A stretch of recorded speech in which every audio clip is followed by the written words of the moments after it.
کتابوں میں ایک عجیب واقعہ لکھا ہوا ہے. اس واقعے کو الاصابہ فی تمییز الصحابہ میں علامہ ابن حجر رحمۃ اللہ نے نقل کیا ہے. سیدنا عثمان غنی اللہ عنہ کے زمانے میں ایک نوجوان شخص تھا، ثقفی تھا، طائف کا رہنے والا، شاعر تھا اور بڑا سمجھدار. یہ شاعر لوگ جو ہوتے ہیں نا، یہ بڑے عقل مند چلاک لوگ ہوتے ہیں، تیز لوگ ہوتے ہیں، مگر طبیعت میں ان کی ایک خاص چیز موجود ہوتی ہے. تو موڈی قسم کے لوگ ہوتے ہیں، اپنے موڈ میں ہوتے ہیں تو ان کے شعر تولد ہو جاتے ہیں، اور جب موڈ میں نہیں ہوتے تو پھر عام بندے کی طرح باتیں کرتے ہیں. چنانچہ شاعر بھی بہت اچھا تھا، اور اس کو ایک مرض تھی کہ وہ شراب پی لیتا تھا. ایک مرتبہ شراب پیتے ہوئے پکڑا گیا تو عثمان غنی نے اس کو سزا دلوائی، درے لگوائے. پھر دوبارہ پھر پکڑا گیا، پھر اس پر حد جاری کروائی گئی. جب 2 دفعہ حد جاری ہوئی تو سیدنا عثمان غنی نے سوچا یہ مدینہ الرسول ہے، حرم ہے، یہ بندہ یہاں رہ کے اگر گناہ کرے گا تو یہ زیادہ برا ہے، اس سے بہتر ہے کہ اس کو باہر کہیں بھیج دیا جائے. تو انہوں نے جو لشکر شام کی طرف جا رہا تھا نا، اس لشکر کے ساتھ بھجوا دیا، مگر امیر لشکر کو بتا دیا کہ یہ عادی شرابی ہے، اس کی ذرا نگرانی زیادہ کرنا. اب جو امیر لشکر تھے وہ تھے سعد ابن ابی وقاص رضی اللہ تعالیٰ عنہ، اور یہ لشکر قادسیہ کی طرف جا رہا تھا. سعد ابن ابی وقاص نے اس کی نگرانی کی. وہ شام میں بھی شراب پیتا ہوا پکڑا گیا تو سعد ابن ابی وقاص نے تیسری مرتبہ حد لگوائی اور فیصلہ کیا کہ اب اس کو کھلا رہنا ٹھیک نہیں، اس کو جیل میں ڈالنا چاہیے. چنانچہ سعد ابی وقاص نے اپنے خیمے کے ساتھ ایک خیمہ تھا، اس کو جیل کا کمرہ بنا دیا اور اس کو وہاں لاک کر دیا. پاؤں میں بیڑیاں پڑی ہوئی ہیں، ہاتھ میں ہتھکڑیاں پڑی ہوئی ہیں، اور یہ نوجوان وہاں بند ہے. اور اس کی نگرانی سعد ابن ابی وقاص خود کر رہے تھے کہ قیدی کہیں بھاگ نہ جائے. اللہ کی شان کے ادھر سے مسلمانوں نے جہاد شروع کر دیا. مسلمانوں کے مقابلے میں رستم آیا. رستم کے پاس 3 لاکھ فوج تھی اور مسلمانوں کی کل تعداد 30,000 تھی. اب آپ بتائیں 3 لاکھ کے مقابلے میں 30,000 تو نظر ہی نہیں آتے کہاں کھڑے ہیں. اور یہ جنگ 9 دن رہی. کافروں کی چونکہ تعداد زیادہ تھی لہذا کافر جو تھے وہ غالب نظر آتے تھے اور مسلمان کمزور محسوس ہو رہے تھے. چونکہ جہاں ایک مسلمان ہوتا تھا، ایک مسلمان کو 30 کافروں نے گھیرا ہوا ہوتا تھا. تو مسلمان بھی شہید ہو رہے تھے، کثرت کی وجہ سے تھک جاتے تھے. اب 2-3 دن کے بعد خبر عام ہونی شروع ہو گئی کہ مسلمانوں کو شکست ہو رہی ہے اور کافر جیت رہے ہیں. اور ویسے بھی رستم کا دبدبہ تھا، وہ بڑا بہادر مانا جاتا تھا، تو لوگ سمجھتے تھے کہ رستم کی وجہ سے اس کی فوج بڑے جوش و خروش میں تھی اور لڑ رہی تھی. اب جب مسلمان کمزور تھے اور شکست کھا رہے تھے تو ہمتیں پست ہو رہی تھیں. تو یہ خبر بالآخر عورتوں تک بھی پہنچی، خیمے تک بھی پہنچی. تو وہ جو قیدی تھا نا، ابو محجن ثقفی اس کا نام تھا، اس نے بچوں کی طرح اونچا اونچا رونا شروع کر دیا، جیسے کوئی بچہ رو رہا ہوتا ہے اس طرح اونچا اونچا. اب ایک نوجوان آدمی ہے اور وہ بچوں کی طرح رو رہا ہے، چیخ رہا ہے، چلا رہا ہے. تو سعد ابن وقاص عنہ کی جو بیوی تھی ان کا نام تھا سلمہ، صحابیہ تھی رضی اللہ تعالی عنہا. وہ حیران ہوئی کہ بچوں کی طرح کون رو رہا ہے. انہیں بتایا گیا جی کہ آپ کے ساتھ والے خیمے میں جو قیدی تھا وہ رو رہا ہے. انہوں نے بندے کو بھیجا کہ بھئی جاؤ دیکھو وہ کیوں رو رہا ہے.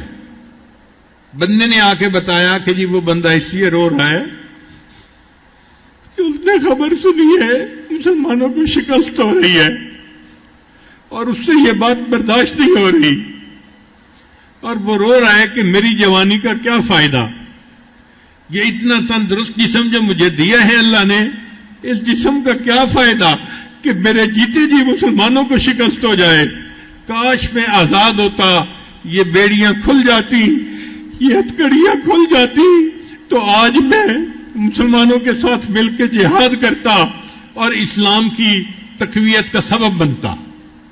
اب وہ جو اسلام کے ساتھ محبت تھی وہ اس کے اوپر غالب آ گئی تھی، اس شرابی کے اوپر۔ جب سلمہ رضی اللہ تعالیٰ عنہ نے یہ بات سنی تو انہوں نے پھر ابو محجن سقفی سے خود بات کی کہ بھئی تو شرابی آدمی ہے اور تو اتنا اظہار کر رہا ہے کہ اللہ اور اس کے رسول سے محبت ہے اور میں اس لیے رو رہا ہوں۔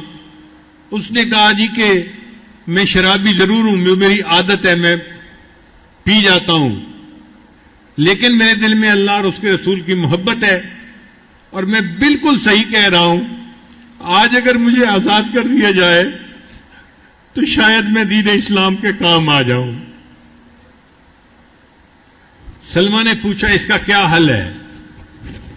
اس نے کہا جی اس کا حل یہ ہے کہ آپ میرے اوپر اعتماد کریں اور مجھے آزاد کر دیں، اور جو آپ کے خاوند کا سب سے تیز بہادر گھوڑا ہے نا وہ مجھے دے دیں، اور جو اس کی سب سے بہترین تلوار ہے وہ مجھے دے دیں۔ میں جا کے جہاد کروں گا، اگر جہاد میں شہید ہو گیا تو قصہ ختم ہو جائے گا، اور اگر میں زندہ رہا تو میں وعدہ کرتا ہوں اور اللہ کو گواہ بناتا ہوں کہ میں واپس آ کے یہ بیڑیاں خود اپنے پاؤں میں پہن لوں گا۔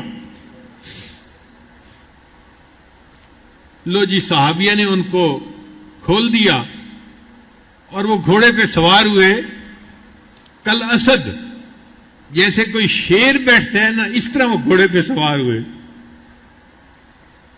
اور انہوں نے ہاتھ میں تلوار لی اور اپنے آپ کو خوب لپیٹ لیا کہ ان کا چہرہ بھی کوئی نہ دیکھ سکے، پہچان بھی کوئی نہ سکے۔ یہ گھوڑا ایسا تھا کہ اس کے اوپر عام آدمی نہیں بیٹھ سکتا تھا، بہت جری گھوڑا تھا، بہادر گھوڑا تھا، اور بڑا کوئی مشق والا انسان اس کے اوپر سواری کر سکتا تھا۔ اس نے اس گھوڑے کو بھگایا اور مسلمانوں کے لشکر میں جا پہنچا۔ پھر جہاں پر سب سے زیادہ گمسان کی لڑائی ہو رہی تھی نا، مسلمان نرغے میں تھے، وہ وہاں گیا اور اس نے جا کے اللہ اکبر کا نعرہ لگایا اور تلوار چلانی شروع کی۔ اب وہ اتنا مشاق تھا، اتنا وہ یعنی بہادر تھا کہ اس نے تو مولی گاجر کی طرح دشمن کو کتر دیا، دشمن کی صفوں پہ اس کا خوف بیٹھ گیا۔ اب یہی کہ جہاں وہ دیکھتا کہ کوئی مسلمان نرغے میں ہے اور دوسرے لوگ اس کے گرد زیادہ ہیں، دشمن زیادہ ہیں، وہ وہاں جاتا، اللہ اکبر کا نعرہ لگا کے کود پڑتا، اپنے آپ کو اس کے اندر جو ہے وہ گویا ڈال دیتا۔ مگر اتنا وہ تلوار باز تھا کہ اس کی تلوار سے دشمن قتل ہوتے اور دشمن بھاگ کھڑے ہوتے، حتیٰ کہ رستم تک کے دل میں اس کا رعب بیٹھ گیا۔ اب جب اس کا رعب بیٹھ گیا تو کافروں نے پست ہونا شروع کر دیا اور مسلمانوں کا جوش خروش اور بڑھ گیا۔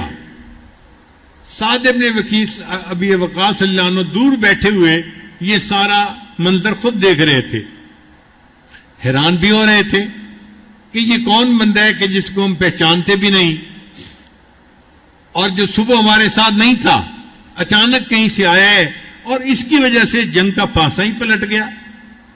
اللہ نے کیا کہ شام کو اللہ نے مسلمانوں کو فتح عطا فرما دی، قادسیہ فتح ہو گیا۔ اب سعد بن وقاص نے سوچا کہ میں اس مجاہد کو دیکھوں کہ جو فلاں گھوڑے کے اوپر سوار تھا، وہ مجاہد ملتا ہی کہیں نہیں تھا۔ ادھر سے پوچھا ادھر سے پوچھا، کوئی نہیں ملا۔ اب سعد ابن وقاص اللہ عنہ خوش بھی تھے حیران بھی تھے۔ خوش اس پہ تھے کہ اللہ نے مسلمانوں کو فتح عطا فرما دی، اللہ نے اسلام کو غالب فرما دیا۔ حیران اس بات پہ تھے کہ وہ مجاہد کہاں گم ہو گیا، کیا آسمان پہ اٹھ گیا یا زمین اس کو نگل گئی یا کہیں چلا گیا۔ خیر اپنے خیمے میں واپس آئے اور اپنی بیوی کو بتایا اللہ نے مسلمانوں کو فتح عطا فرما دی، لیکن مجھے لگتا ہے کہ آج کوئی اللہ تعالیٰ کی خاص مدد ہوئی ہے. بیوی نے پوچھا وہ کیسے؟ انہوں نے کہا کہ ایک لگتا ہے کوئی فرشتہ اللہ نے بھیجا تھا، اس کو ہم پہچانتے نہیں تھے، اور اس نے تو سواری کی ہوئی تھی میرے گھوڑے کے اوپر، اور ایسے لگتا تھا کہ میری تلوار اس کے ہاتھ میں ہے، اور وہ اتنا بے جگری سے لڑ رہا تھا. اس ایک بندے کی وجہ سے اللہ نے اسلام کو فتح عطا فرما دی. جب انہوں نے یہ واقعہ سنایا تو پھر بیوی نے انہیں بتایا کہ جی وہ فرشتہ نہیں تھا، وہ قیدی تھا جو ہمارے ساتھ والے خیمے میں قیدی ہے. سعد بن وقاص بڑے حیران ہوئے. ساتھ والے خیمے میں آ کے دیکھا تو وہ نوجوان بیٹھا ہوا ہے، اسی طرح ہتھکڑیاں پہنی ہوئی ہیں اور پاؤں میں بیڑیاں پہنی ہوئی ہیں. تو سعد بن وقاص نے اس سے پوچھا کہ کیا تم نے آج یہ سارا جو ہے نا وہ جنگ کا معاملہ کیا؟ اس نے کہا ہاں، میں شرابی ہوں مگر میں اللہ اور اس کے رسول سے محبت بھی کرتا ہوں، اس لیے میں آج اسلام کی محبت کی وجہ سے نکل پڑا اور میں نے اپنے آپ کو شہادت کے لیے پیش کیا، مگر میری قسمت میں شہادت نہیں تھی، میں پھر آ گیا ہوں اور پھر میں نے یہ بیڑیاں باندھ لی ہیں اور قیدی بن کے بیٹھ گیا ہوں. سعد بن وقاص نے فرمایا کہ میں اپنے ہاتھ سے تمہاری ہتھکڑیاں کھولتا ہوں، اور آج کے بعد اگر تو شراب پیے گا بھی صحیح تو میں تمہارے اوپر حد نہیں جاری کروں گا. تمہارے دل میں اگر اللہ کی محبت اتنی ہے تو میں تمہارے پر حد نہیں جاری کروں گا. جب انہوں نے یہ الفاظ کہے، ان الفاظ کو سننا تھا، اس قیدی کے دل پہ اثر ہوا. اس نے قسم اٹھا کر کہا میں اللہ کو گواہ بنا کے قسم اٹھاتا ہوں آج کے بعد میں شراب نہیں پیوں گا. توبہ کا یہ وقت تھا جو اللہ نے متعین کیا ہوا تھا. اس نے توبہ کر کے ثابت کر دیا کہ جب اللہ چاہتے ہیں اللہ انسان کو گناہ سے توبہ کی توفیق عطا فرما دیتے ہیں.